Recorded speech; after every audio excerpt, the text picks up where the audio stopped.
course, he was born, it's questionable, either in 1821 or 1822. But one of the interesting things I was reading is that in 1821, there was a huge meteor, and it lit up the sky. And so Red Cloud's name is Mahpialuta, which is either red cloud or red sky. The name is both.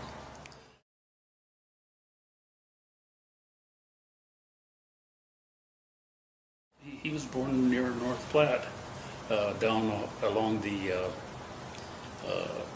Republican River, I believe it is. And I was asked when I was promoting him for the Hall of Fame, he said, was he a Nebraskan? And I said, he was your landlord for a long time. He owned western Nebraska. And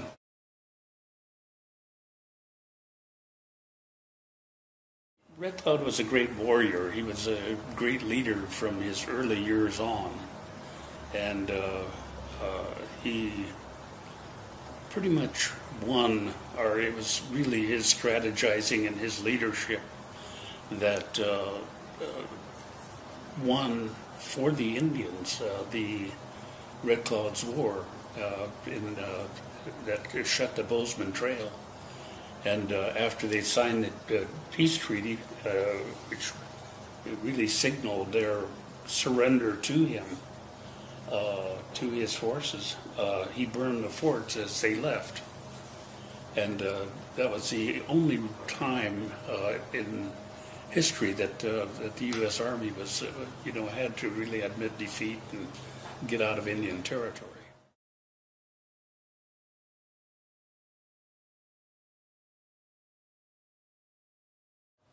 And so he led that. And then after the Fort Laramie Treaty of 1868, he wanted to live up to his promises in the treaty, and to cease warfare and to work for peace. And he also really saw what was in the future, that warfare was totally out, because you couldn't sustain your people in the field.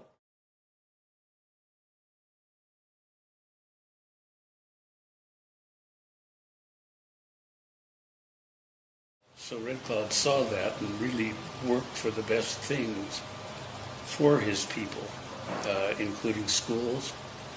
And I graduated from Catholic Indian Mission School that he specifically asked be located there. He invited the Black Robes, as he called them, to teach there. And it's Red Cloud Indian School now. But he saw that as he needed to make the best he could for his people.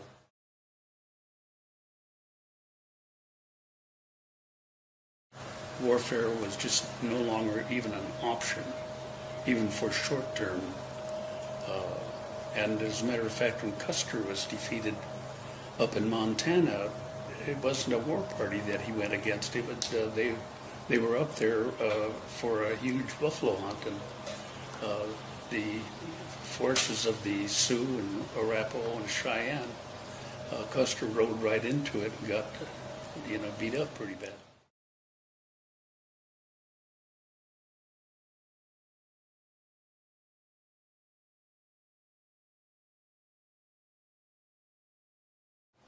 I think that's where Red Cloud showed statesmanship, for one thing.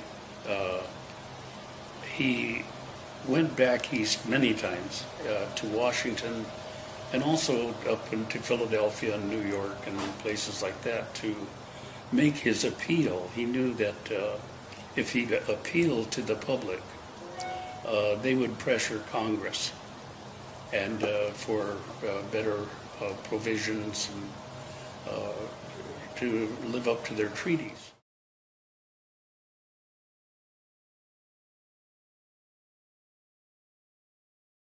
Red Cloud was the most photographed individual, second only to Abraham Lincoln in U.S. history. And he saw he made a wonderful presence, you know. He was a large, tall man, and with all of his regalia when he was there, he attracted a lot of attention, and he knew that. And he was an eloquent speaker. And so when his words were translated, they were words of real wisdom, and you know, they made an awful lot of sense.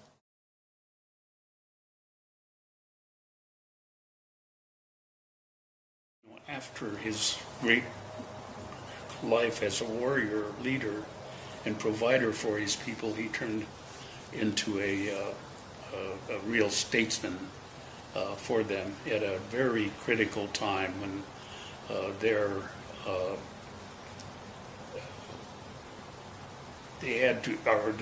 entering into a new world, really. So it was very important to them.